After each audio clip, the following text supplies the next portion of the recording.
Sugar, you've been preaching water while drinking wine for so long. You've forgotten what honesty even tastes like. Senator John Kennedy's words lingered in the Senate committee room, thick as smoke from a distant fire. Alexandria Ocasio-Cortez, who just moments before had been lecturing the 71-year-old Louisiana senator about being a fossil who should step aside for people who actually get the future, now sat frozen in her designer chair, her perfectly contoured face starting to crack. And the Senate Committee on Government Ethics and Oversight was meant to be reviewing social media's impact on democracy. Instead, it turned into the stage for the most devastating political takedown in modern American history. At exactly 2:47 p.m. on a humid Tuesday afternoon, Representative Alexandria Ocasio-Cortez strode into the committee room, wearing her signature red lipstick and a designer pantsuit that cost more than most Americans make in 2 months. She had no clue she was walking right into her own political funeral. Across the table sat Senator John Kennedy of Louisiana, adjusting his glasses with the calm precision of a man who'd spent decades letting Harvard lawyers underestimate him. His gentle smile and rumpled suit hid a mind sharper than a surgeon's scalpel. "Senator Kennedy," AOC began, her voice dripping with millennial condescension. "Sure, maybe it's time fossils like you stepped aside for people who actually understand the future. Your backwards Louisiana views have no place in modern America." The room fell silent. Cameras were rolling. Twitter was already blowing up with hashtags like AOC destroys Kennedy. Kennedy's smile never faltered. He simply reached for a stack of colored folders laid out before him like ammunition. When he finally spoke, his Louisiana drawl was as thick as molasses and twice as sweet. "Well, to bless your heart, Representative. You know, down in Louisiana, we have a saying. The loudest cricket is usually the first one to get eaten." What happened next wouldn't just destroy a political career. It would shatter an entire myth. Because John Kennedy hadn't come to play games. He had come to reveal the truth. And that truth, delivered in a southern drawl with a grandfather's patience, would prove far more devastating than any shouted accusation. The young socialist from New York was about to find out what happens when you mock a Rhodes Scholar who chooses to talk like a country lawyer.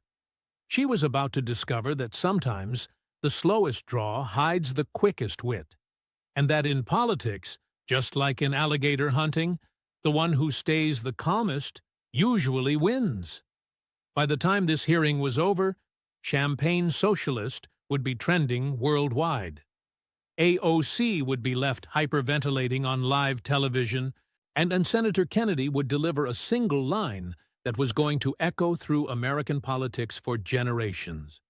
But first, he had to open those folders. And Lord, have mercy. What was inside those folders was about to change everything.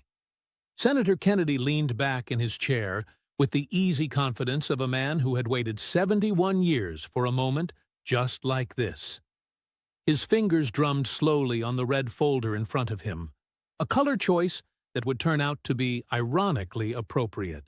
"To Representative Ocasio-Cortez," he began, his voice carrying the musical cadence of Acadiana. "Before we get into my fossilized views, I was wondering if we might talk about something a bit more contemporary, like that beautiful dress you wore to the Met Gala." AOC's eyes flashed with what she thought was triumph. Here it was, another old white man about to criticize her for attending a major cultural event. She had destroyed dozens of Republicans with this very same trap. Of course you'd bring that up, Senator," she fired back, leaning into her microphone. "I wore Tax the Rich on that dress to make a political statement. Unlike you, I actually stand for something." Kennedy's smile widened, just a little. "Oh, I remember that dress. Beautiful piece of work. Aurora James designed it, didn't she? Lovely work."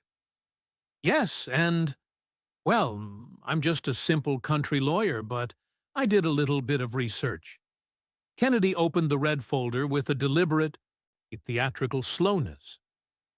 That dress, he said, according to the designer's own Instagram, young people still use that, right?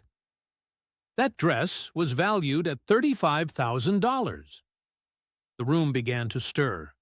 The first crack of real concern showed on AOC's perfectly contoured face. It was borrowed. Oh, I know it was borrowed. Jahan?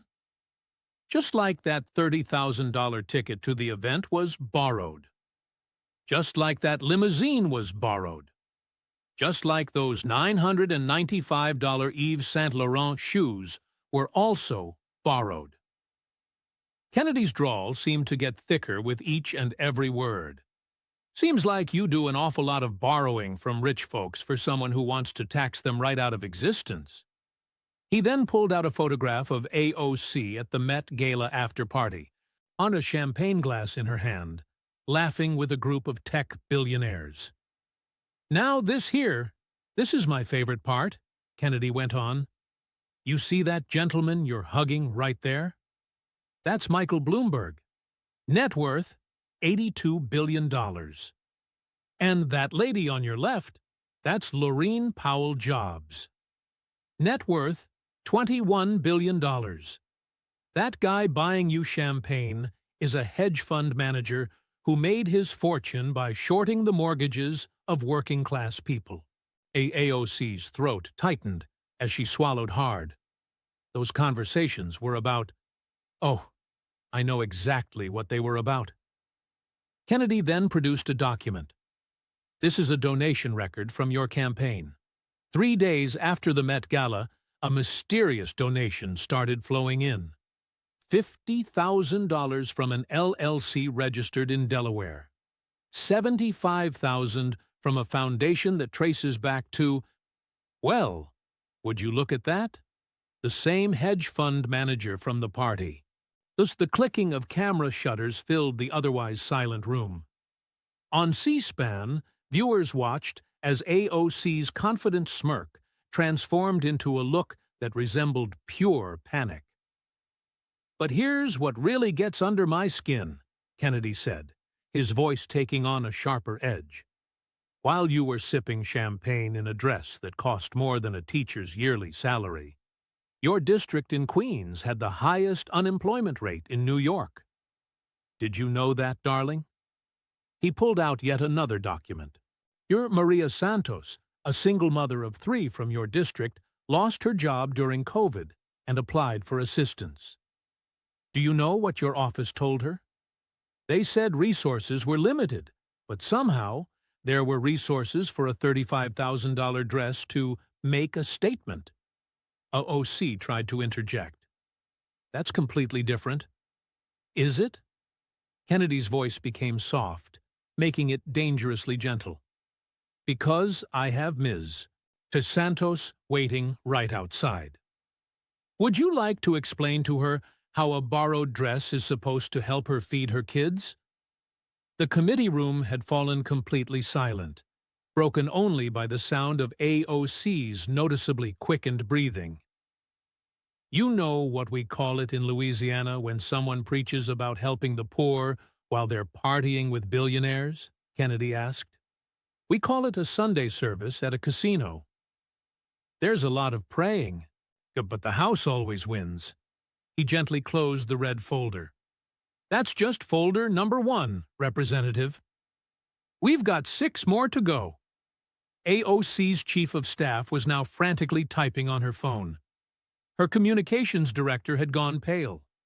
The hashtag champagne socialist had already started to trend. Kennedy adjusted his glasses and smiled that same grandfatherly smile that had fooled so many opponents over the years. Now, sugar, you were saying something about fossils? Because from where I'm sitting, the only thing fossilized here is your integrity. But don't worry, we're only just getting started. He reached for the green folder, and AOC's hands visibly trembled as she reached for her glass of water. The Southern gentleman had set his trap, and the young revolutionary had walked right into it. And so, the feeding began. Kennedy opened the green folder with the careful precision of a surgeon preparing to make the first cut. And that color choice was deliberate, just as deliberate as everything else the old Louisiana fox did. "Now, Representative," he began, his voice carrying a note of grandfatherly disappointment, "let's talk about saving the planet. That's your signature issue, isn't it? The Green New Deal." AOC straightened herself, trying to find her footing. Climate change was her territory. As she began, "Yes, and unlike your generation, Senator, we actually care about—" Kennedy gently interrupted. "Oh, about carbon footprints. Because I've got yours right here." He pulled out a spreadsheet that looked like a Christmas tree, covered in red numbers. "In the last 12 months, you've taken 200 rides, and not on public transportation, mind you, but in private cars." He adjusted his glasses again. "Your average ride was 14 miles. The total carbon emissions from that come out to 23,000 pounds of CO2. AOC's face began to flush. The nature of my work requires—" "Oh, I understand completely," Kennedy nodded with mock sympathy. "That must be why you took a private jet to the climate conference in Copenhagen. And the one to Davos. And the one to— where was it? Oh yes, Coachella. I'm sure there was very important climate work happening at Coachella." With the methodical patience of a prosecutor, he produced flight records. These private flights alone produced more carbon in 6 months than an average American family does in 10 years, but I'm sure you purchased carbon offsets for them." Silence. "No? Well, perhaps you were just too busy." Kennedy then pulled out a printout from Instagram. "This is you at a climate protest last month? It's a beautiful sign. There is no planet B. Very moving." He then pulled out another photo. "And this is you leaving that same protest in a black Suburban.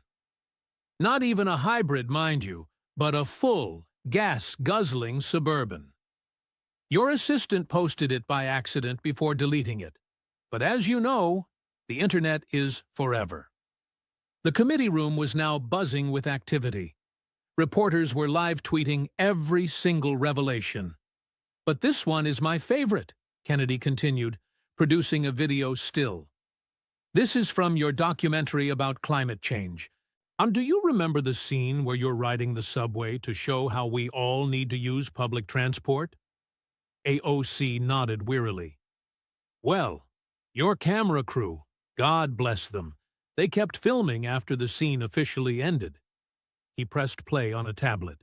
The video showed AOC immediately getting off the subway car, complaining about a smell, and getting right into a waiting SUV. "That smell you were complaining about," Kennedy said softly. "That's the reality for working folks every single day, while you're preaching at them from the back of an Uber." He then pulled out another document. "These are your travel coordinator's emails. Let me just read this one out loud. AOC refuses to fly commercial. Book net jets for all travel over 200 miles. That's a pretty interesting take on leadership for climate change." But Kennedy was far from finished. He then produced a utility bill. "This one's from your D.C. apartment, not the one in New York. That's a whole other can of worms. Your monthly electric bill?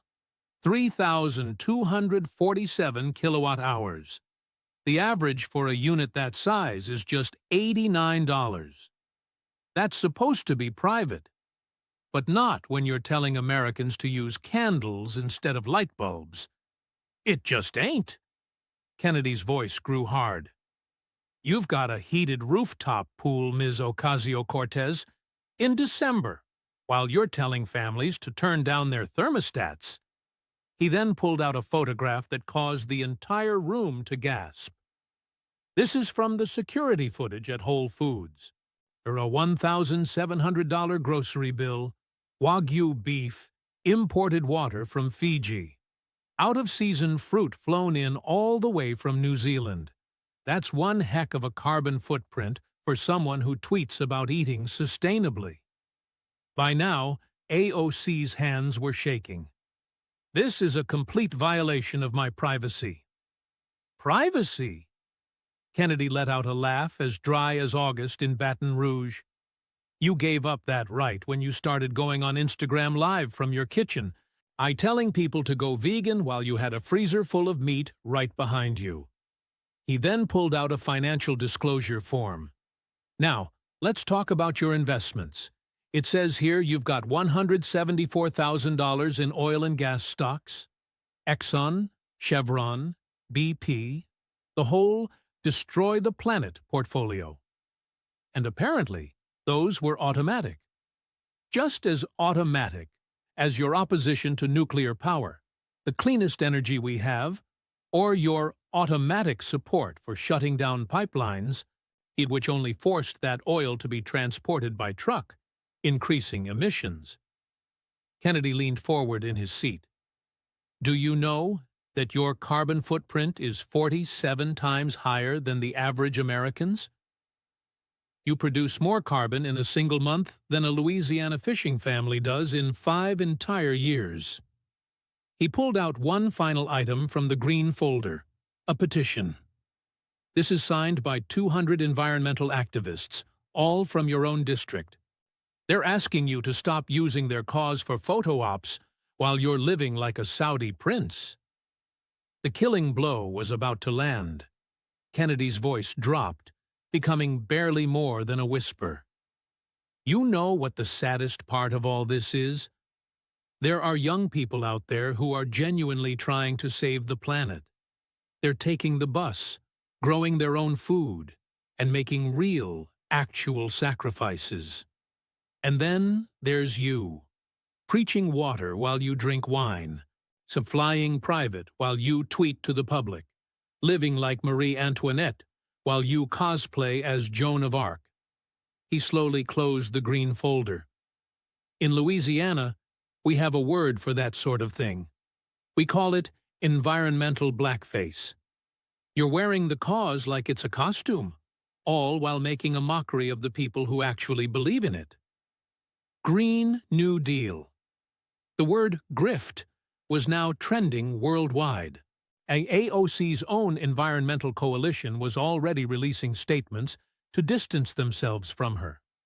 Her hands trembled as she reached for her phone, but Kennedy was already reaching for the yellow folder. Now, sugar, he said, flashing that dangerous smile of his. Let's talk about where all that jet fuel money really came from. Because campaign finance fraud, now that's where things get truly interesting. The yellow folder seemed to almost glow under the committee room lights. Kennedy opened it with the reverence a preacher might have for a Bible, if that Bible happened to contain evidence of federal crimes.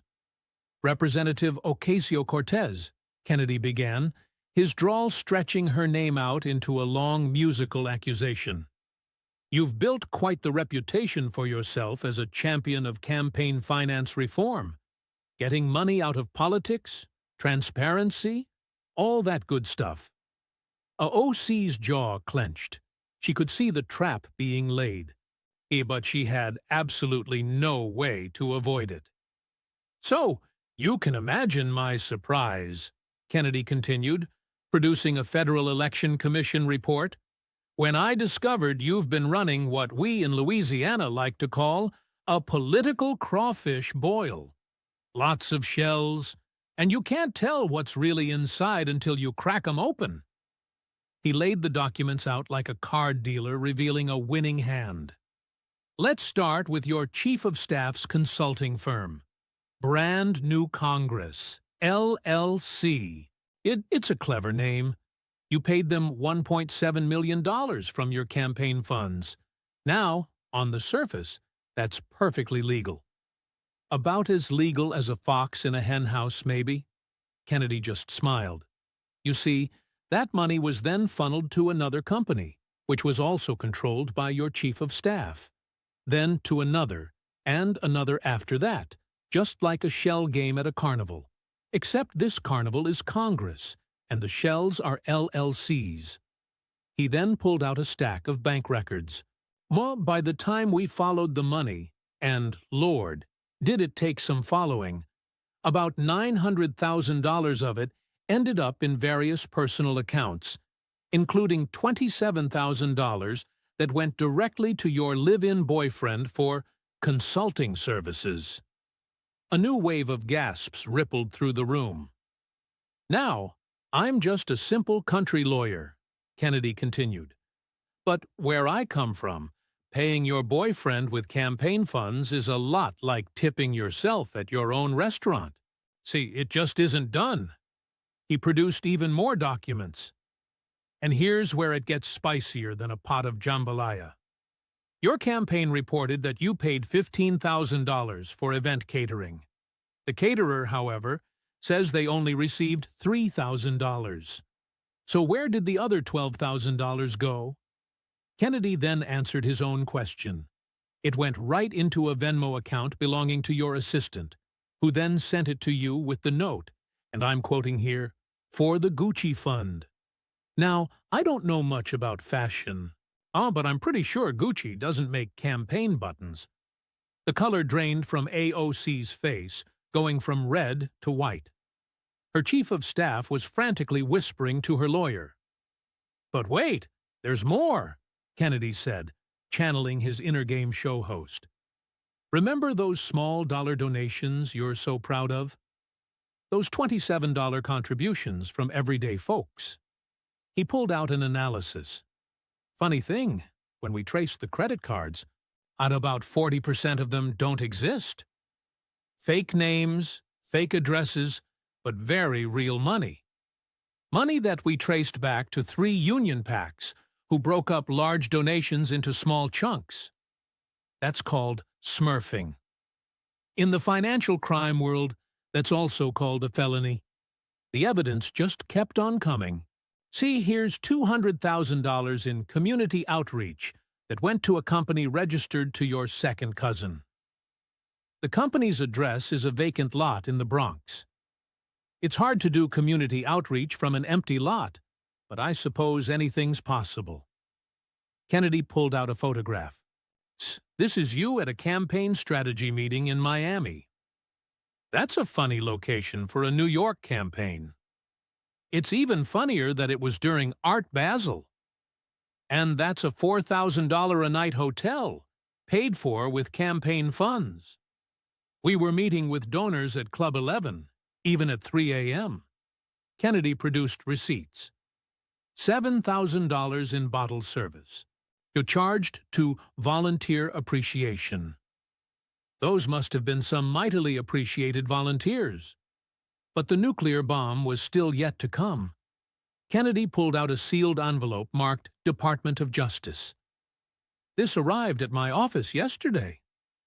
It's a target letter informing me that your campaign is under federal investigation for wire fraud, money laundering, and conspiracy. AOC stood up abruptly. This is a witch hunt. Sit down, Chair, Kennedy said firmly. We're not done yet. He pulled out the most damaging piece of evidence of all. Text messages between AOC and her chief of staff. These were provided by a whistleblower from inside your own campaign. Let me read one. We need to move another $50,000 through the LLC. Make it look like media buys. And your response? Just make sure it can't be traced. I need a new place in D.C. The texts only got worse. There were discussions of destroying evidence, coaching witnesses, and hiding money transfers. Each message was dated and authenticated. You know what the real tragedy is here? Kennedy's voice was almost sad. You ran as the working-class hero, the bartender who was going to change Washington. But you've been stealing from the very people who believed in you.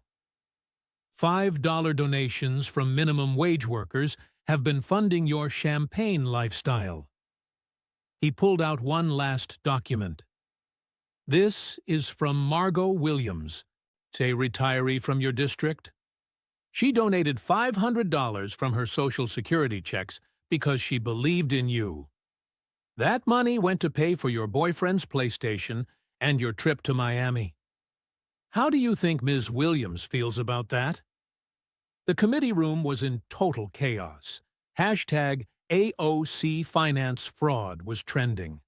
Several Democratic committee members were physically distancing themselves from AOC. Kennedy closed the yellow folder.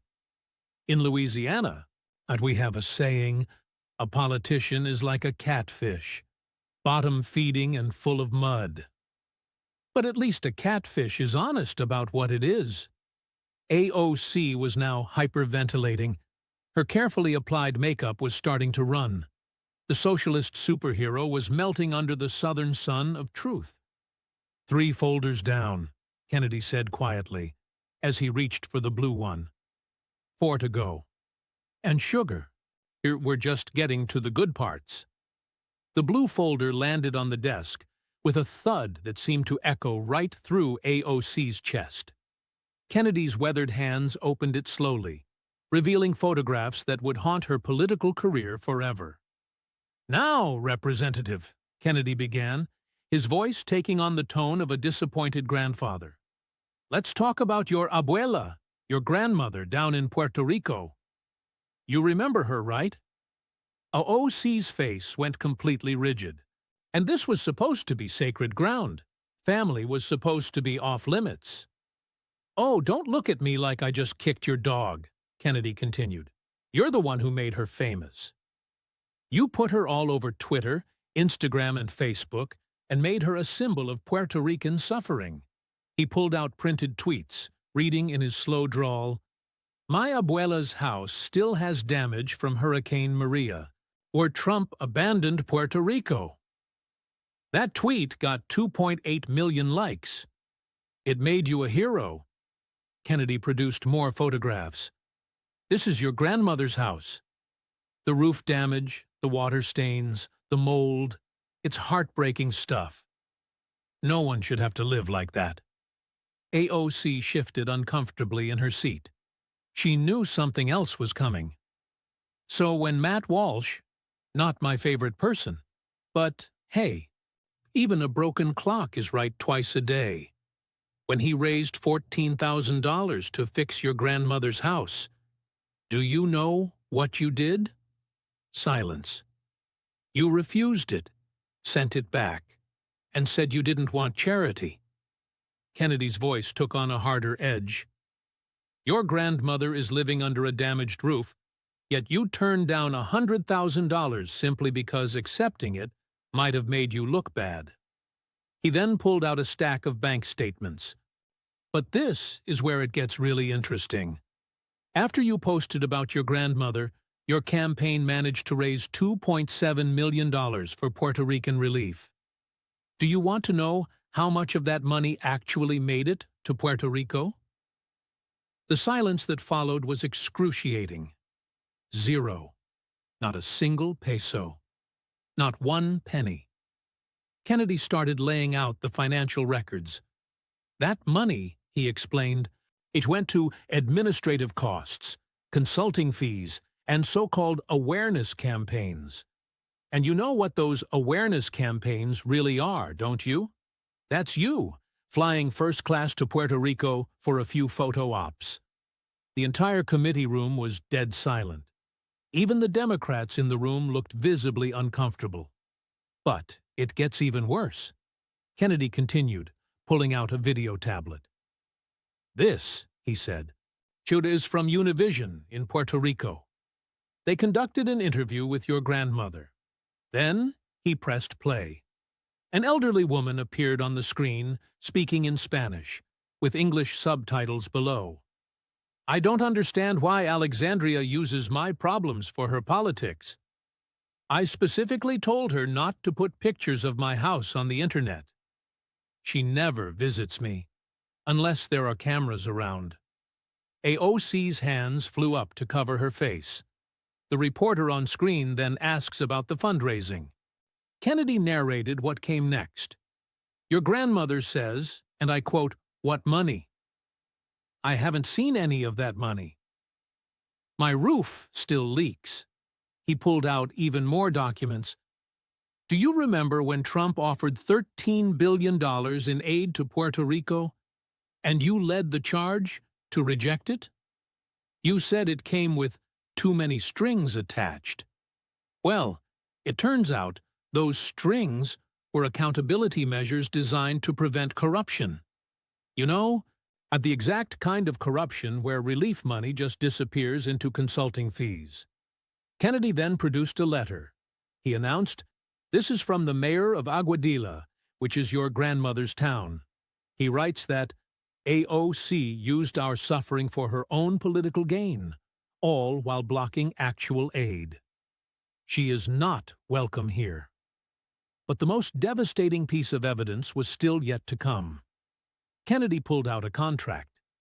This is an agreement between your campaign and a media company for a documentary about the suffering in Puerto Rico. Your fee, as the executive producer, was $275,000. Meanwhile, your grandmother's roof repair would have only cost $30,000. You claimed that documentary was meant to raise awareness. Awareness? Kennedy's voice cracked like a whip. Son, everyone is already aware that hurricanes are bad. What those people needed were hammers and nails, not your Instagram posts. He then pulled out a photograph that made several people in the room gasp. This is you at the Four Seasons Hotel in San Juan during your so-called relief trip. That's a $1,200 a night suite. You posted photos of yourself helping out during the day, and then spent your nights at a luxury resort that costs more than most Puerto Ricans make in an entire month. Kennedy leaned forward in his chair. You know what really chaps my Louisiana hide? My home state gets hurricanes too. But when Hurricane Katrina hit, you know what we didn't do? We didn't use our grandmothers as political props. We fixed their damn roofs. He pulled out one final document. This, he declared, is a petition signed by 500 Puerto Rican families, asking you to stop using their tragedy for your political career. They call you La Vendida, the sellout. The truly devastating part came when Kennedy's voice suddenly grew quiet. Your grandmother is 78 years old. She's the one who raised you when your daddy wasn't around. She cleaned houses just so you could have a better life. And in return, you turned her into a Twitter prop while actively refusing help that would have fixed her home. He produced one last photograph, and he said, "This was taken just last week. Your grandmother's house still has a blue tarp for a roof. But this," he said, holding up another photo, "this is your brand new Tesla, which cost $97,000. That's enough for 3 new roofs for your abuela. But I guess some things are just more important than family." The air in the committee room was thick with disgust. At this point, even AOC's own allies couldn't defend her actions, and Kennedy finally closed the blue folder.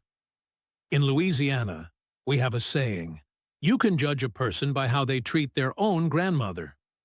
Well, sugar, the judgment is in, and it ain't pretty. AOC was slumped in her chair now, her designer blazer wrinkled, and her perfect public image was crumbling just like her grandmother's ceiling. 4 down, Kennedy said, reaching for the next purple folder. 3 more to go. Now, let's talk about the 25,000 jobs you killed in Queens. Because that's where this story gets really ugly. The purple folder felt heavier than the others, weighted with the broken dreams of 25,000 families. Kennedy opened it with the solemnity of a man who was about to read a casualty list. Representative Ocasio-Cortez, he began, let's discuss your greatest victory, chasing Amazon out of New York. You celebrated it on Twitter, and you called it a win for the working class. Remembering, AOC straightened up slightly, he finding a small flicker of her earlier defiance. "We stopped corporate welfare," she retorted. "You stopped 25,000 jobs," Kennedy interrupted, his voice as sharp as a bayou knife. "Jobs that were in your own district, in one of the poorest areas of New York. But let's go through this nice and slow, like we're explaining algebra to a mule." He then pulled out several economic impact studies. Amazon was planning to bring its second headquarters to Long Island City, and the average salary was projected to be $150,000 a year. There would have been jobs for everyone, from janitors all the way up to engineers. This was the kind of opportunity that could transform a whole community. Kennedy pulled out a map. "This is your district," he said. 21% unemployment among young adults. The median income? Just $44,000. Amazon would have doubled that, practically overnight. And they were asking for $3 billion in tax breaks, and you said, "No deal." That's where you either lied or you just can't do the math. Kennedy's patience was clearly wearing thin. "Those weren't cash handouts," he explained. "They were tax credits on taxes Amazon was going to pay. If Amazon pays $10 billion in taxes, they get $3 billion back. That still leaves New York with $7 billion it didn't have before. That's not corporate welfare. That's called an investment." And he then pulled out a video tablet. "This," he said, "is from the victory party after Amazon pulled out.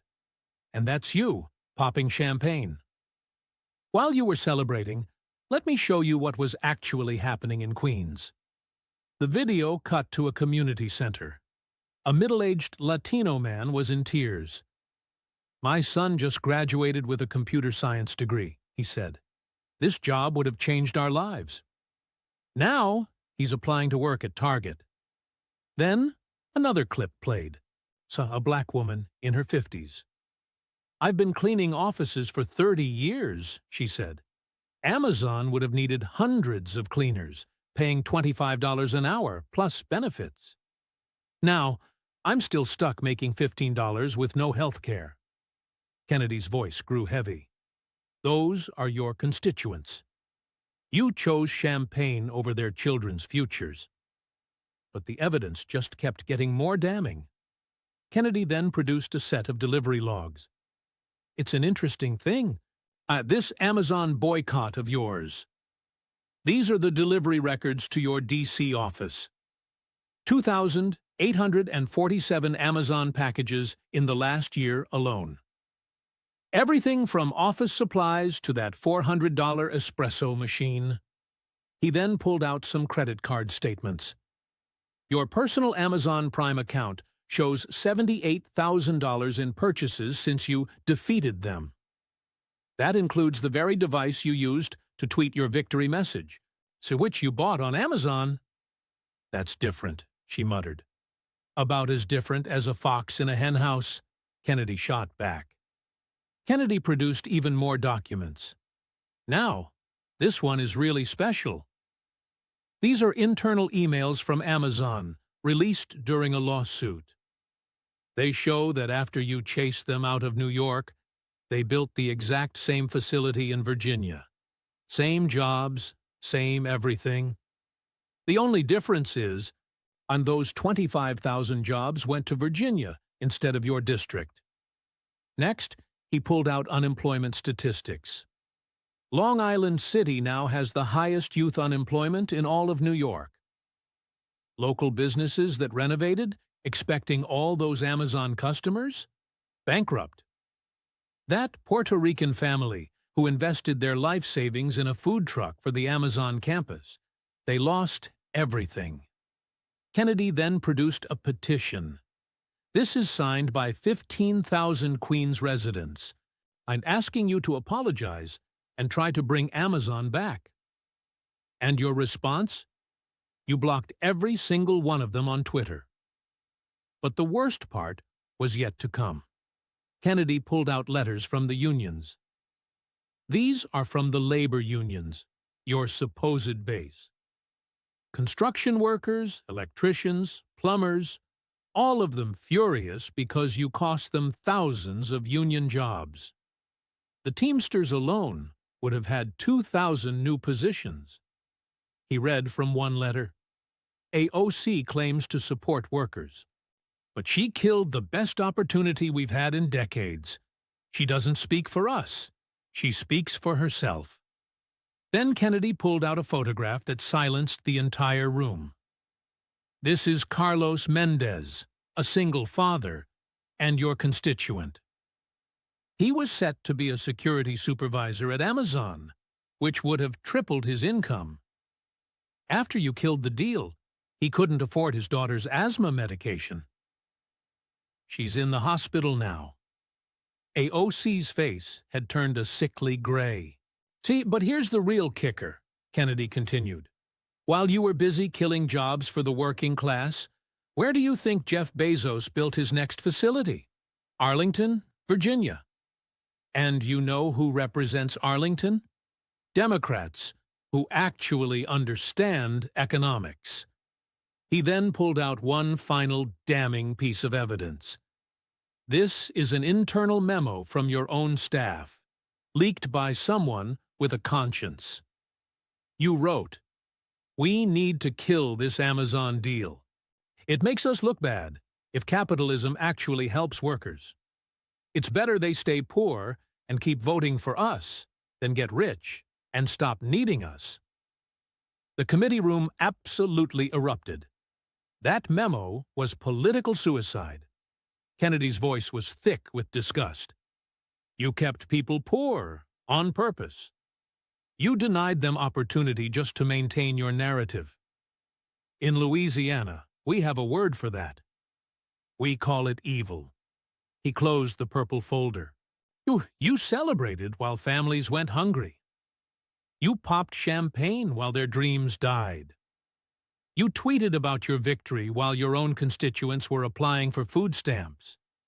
All because you cared more about your socialist brand than you did about their actual lives. AOC was crying by now, her makeup running in dark streams down her face. But Kennedy wasn't finished. 2 more folders, he said, reaching for the orange one. So let's talk about how a bartender became a millionaire while preaching about income inequality. Because, honey, this is where your socialism meets Swiss bank accounts. The orange folder seemed to glow like a sunset, or maybe more accurately, like the end of a political career. Kennedy opened it with the slow patience of a man savoring a fine wine, if that wine had been aged in pure hypocrisy. And now, Representative Kennedy began to adjust his glasses. So, let's talk about income inequality. That's your signature issue, isn't it? The socialist bartender fighting for economic justice. He pulled out a financial disclosure form. It says here, your net worth when you entered Congress was $15,000. Modest, relatable, the kind of story that sells. Kennedy then produced some updated documents. This is your current net worth, $2.1 million. That's quite a return on investment for 3 years of public service. Bernie Madoff himself would be impressed. AOC tried to speak, but Kennedy simply raised a hand. Let me walk through this like I'm explaining it to my grandkids. Your congressional salary is $174,000. After taxes, that's maybe $120,000. Over 3 years, that's $360,000 total. But somehow you've accumulated $2.1 million. He laid out bank statements like a dealer spreading cards. Let's start with the book deals. The Green New Deal. An $850,000 advance. Sales figures show it sold only 11,000 copies. That means you were paid $77 per book. Stephen King doesn't even make that much. Book advances are standard. About as standard as a $3 bill. Kennedy pulled out the contracts, Your second book, Tax the Rich, got a $1.2 million advance. It hasn't even been written yet. Publishers usually want to see a manuscript before paying seven figures, unless they're paying for something else. He produced her speaking engagement records.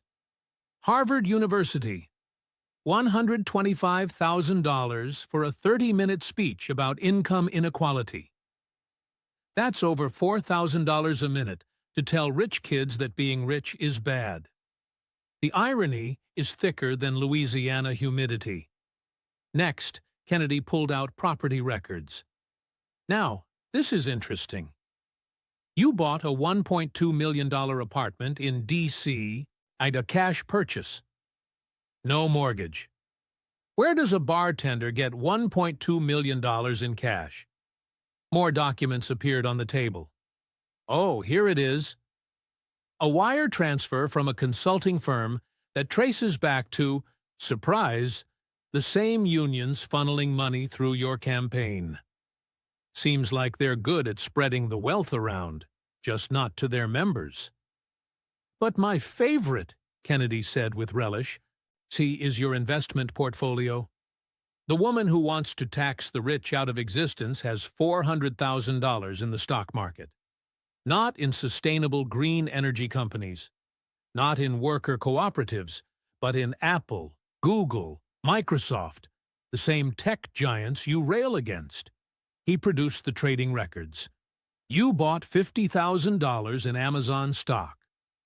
The very same Amazon you chased out of Queens. You bought it right after they announced they were moving to Virginia. Where I come from, that's called insider trading. AOC's lawyer was whispering frantically in her ear. Let's talk about your lifestyle, Kennedy continued. He pulled out credit card statements. Whole Foods bills averaging $2,000 a month. That's more than most of your constituents make. Restaurants totaling $800,000 monthly. That's a lot of avocado toast. He produced a pile of receipts. Bergdorf Goodman, Saks, Neiman Marcus. Designer clothes totaling $147,000 in the last year. That's 3 times the median income in your district. But I'm sure those Balenciaga shoes really help you connect with the working class. Kennedy pulled out the travel records. First-class flights everywhere. 5-star hotels. A socialist who stays at the Ritz-Carlton is like a vegan who owns a steakhouse. It just don't add up. But here's what really gets me. Kennedy's voice hardened. So while you're living like a Kardashian, your constituents are suffering. The highest poverty rate in New York. Families are choosing between rent and food. And you're spending their annual income on handbags. He produced a particularly damaging photograph. This is you at a $35,000 per plate fundraiser in Martha's Vineyard. The same night you tweeted about obscene wealth. You were literally eating caviar while tweeting about income inequality. Kennedy pulled out tax returns. No, you paid $42,000 in taxes last year. Your effective tax rate is 6%, the same rate you call criminal when billionaires do it. But I guess tax avoidance is only bad when Republicans do it. The killing blow was coming. Kennedy produced a document marked Panama Papers. Your financial advisor, yes, socialists have those now, set up an offshore account in the Cayman Islands. $400,000, sitting pretty, by avoiding the very taxes you want to raise on everyone else. AOC was sobbing by now, her revolutionary facade completely shattered. You know what the saddest part is? Kennedy's voice was almost gentle. There are real socialists out there, people who actually live their values, share their wealth, and fight for workers. And then there's you, a champagne socialist who makes Bernie Sanders look like Karl Marx. He pulled out one final item, a photograph from her district. D. This is the line at the food bank in Queens last week, 2 blocks from your $1 million apartment. These people believed in you. They voted for you. They trusted you. And you got rich off their suffering. Kennedy closed the orange folder. In Louisiana, we say you can't be a prophet and a profiteer, but you've managed to be both, preaching poverty while practicing greed. He reached for the final folder, which was blood red. Let's go one more round, sugar. It's time we talked about the people who died because of your policies.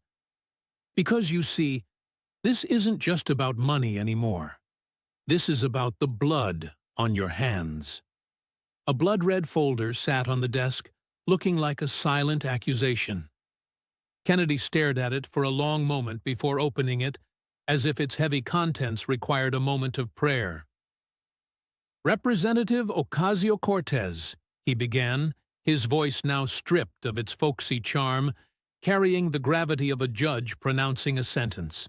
See, everything we've discussed today, the greed, the lies, the betrayals, all of that pales in comparison to what's in this folder. He opened it slowly, revealing crime scene photos that made several committee members look away. This is Maria Rodriguez, 34 years old, a mother of 3, killed by an illegal immigrant who had been arrested 5 times in your district and released each time because of your sanctuary city policies. AOC's face went white. See, her protest of, "That's not," was immediately followed by his next words. This is Jamal Washington, 17. Shot dead with a gun that came through the border you refused to secure. His mother begged your office for help with gang violence. Your staff told her to attend a protest instead. Kennedy's voice was steady, relentless. This is Sophie Chen, 22, an NYU student, raped and murdered by someone who should have been deported 3 years earlier, but wasn't, and because of legislation you championed. Each photograph was a punch straight to the gut. Each name was another weight on AOC's shoulders. But it's not just crime, Kennedy continued. This is David Martinez, 28, died of a fentanyl overdose. The drugs came through the open border you celebrate. He left behind a pregnant wife and a 2-year-old son. He pulled out a thick stack of papers. I have 847 names here. People in your district who died from policies you promoted. Each one had a family. Each one had dreams. And each one is dead because you prioritized politics over people. Kennedy then produced medical records. These are from Elmhurst Hospital in your district. They ran out of beds because of COVID, you remember? But what you might not know is they were also treating hundreds of illegal immigrants who came here sick, are taking beds from tax-paying citizens who then died in hallways. He pulled out a particularly heartbreaking case. Rosa Gonzalez, 67, a legal immigrant from Ecuador, worked her whole life as a nurse's aide. She couldn't get a hospital bed because they were full of people you invited here illegally. She died in the parking lot. Her last words were asking why citizens didn't come first. AOC was hyperventilating by now, but Kennedy showed no mercy. Till let's talk about defund the police, he continued. Crime in your district is up 400%. This is Officer Michael O'Brien, a father of 4. Shot responding to a domestic violence call with no backup because you helped cut the police budget. His widow wants to know if you'll explain to his kids why Daddy's not coming home. Kennedy pulled out suicide statistics. Teen suicide in your district has tripled. When parents begged for mental health resources, you were too busy with photo ops. This is Emma Thompson, 14, a straight-A student who killed herself after writing in her diary that the world you described, with no future, no hope, wasn't worth living in. The committee room was silent, except for AOC's labored breathing. But, Here's the worst part, Kennedy said, pulling out a final document. This is a recording from your staff meeting last month. Someone with a conscience recorded it. He played the audio. AOC's voice came through, clear and cold. I don't care about the crime statistics. Dead kids make better campaign ads than safe streets. We need victims to sell the revolution. The room erupted. Even Democrats were standing, shouting, demanding AOC's resignation. Kennedy stood slowly, all 71 years of him, radiating pure disgust. Young lady, I've been in politics longer than you've been alive.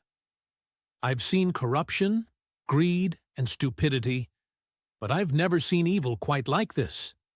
He gathered his folders. You called me a fossil. Said I should step aside. Well, this fossil just exposed you for what you are. A monster who got rich on the graves of the people you swore to serve. AOC tried to stand, but collapsed back in her chair, sobbing uncontrollably. Her staff had abandoned her. Her lawyer was packing up. She was alone.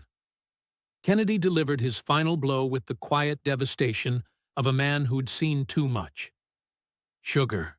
You've been preaching water while drinking wine for so long, you've forgotten what honesty tastes like. But worse than that, you forgot that public service means serving the public, not serving them up for slaughter. He turned to leave, then paused. Oh, one more thing. The FBI is waiting outside. Turns out campaign finance fraud is a federal crime. So is inciting violence. So is a lot of what we discussed today. As if on cue, federal agents entered the committee room.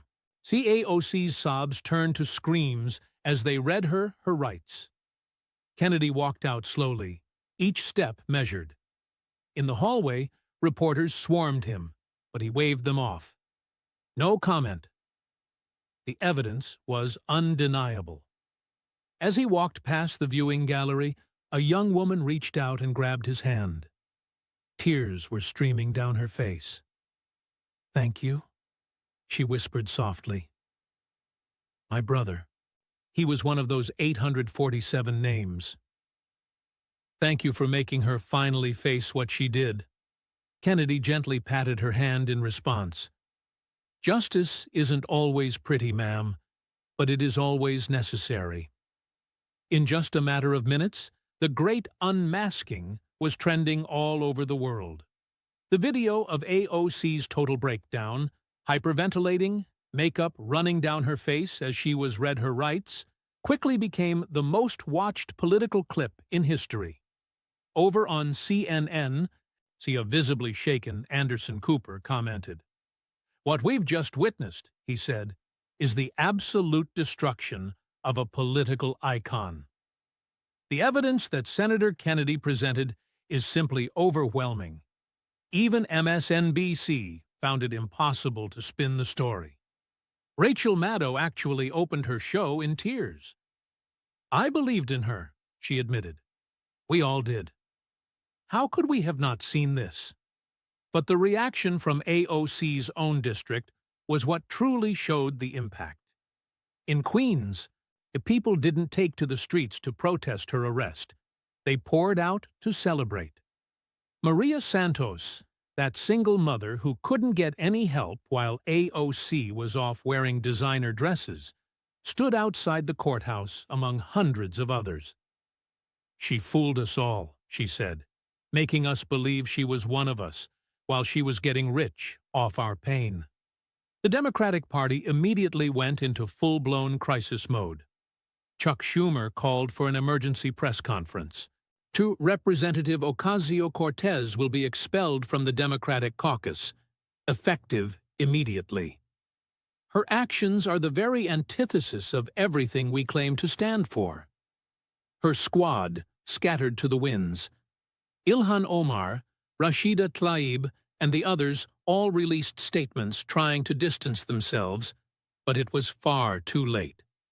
The investigations had already started to spread. People wondered, If AOC was this corrupt, what about the others? Young progressives were the ones who felt the betrayal most deeply. A 22-year-old activist from Brooklyn was crying on TikTok. "She was supposed to be different," she sobbed. "She was supposed to be our voice." Instead, she was just another grifter who saw us as nothing more than stepping stones. The environmental movement completely expelled her overnight. Greta Thunberg tweeted simply, "She stole our cause and sold it for Gucci. Unforgivable." Meanwhile, back in Louisiana, Senator Kennedy returned to his small office in Baton Rouge. He wasn't taking victory laps. He wasn't gloating. When some local reporters finally found him, he was just reading mail from his constituents, like on any other day. "Senator," one asked, "how does it feel to have destroyed AOC?" Kennedy looked up from his desk, a sadness in his eyes. "Son, I didn't destroy anyone. The truth did that. All I did was hold up a mirror." "So, will you run for president?" another reporter asked. You're polling at 84% nationally." Kennedy let out a soft chuckle. "I'm 71 years old," he replied. "My job is to serve the people of Louisiana. Besides, my wife would probably kill me if I even tried to move to Washington full-time." But all across America, something had genuinely shifted. The exposure of AOC's deep-seated corruption had broken some kind of spell. People began to look much more closely at their leaders, starting to ask the harder questions and demand real answers. In barbershops and beauty salons, in churches and community centers, the conversation was the exact same.